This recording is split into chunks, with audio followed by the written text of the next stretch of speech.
मरी से हैदर इस्लाम अब्बासी की रिपोर्ट है कि मरी में भी स्याह बादलों का राज। बर्फानी और यकबस्ता हवाओं ने सर्दी की शिद्दत में मजीद इजाफा कर दिया। वक्फे वक्फे से बारिशों और बर्फबारी का सिलसिला जारी। महकमा मौसमियात के मुताबिक बारिशों और बर्फबारी का ये सिलसिला 2 दिन तक जारी रहेगा। आइए देखते हैं हैदर इस्लाम अब्बासी की इस रिपोर्ट में।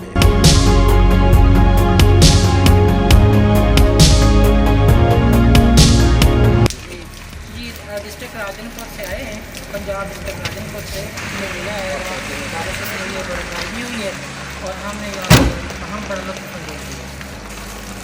सुना। ये राजनपुर से आए थे गुरबत के इलाके में, तो काफ़ी इन्होंने इंजॉय किया यहाँ पर। कैसा लगा आपको मेरी आज कैसा मौसम थे, इसके बारे में आप थोड़ा सा हमारे दोस्तों को और हमारे व्यूअर्स को बताइएगा।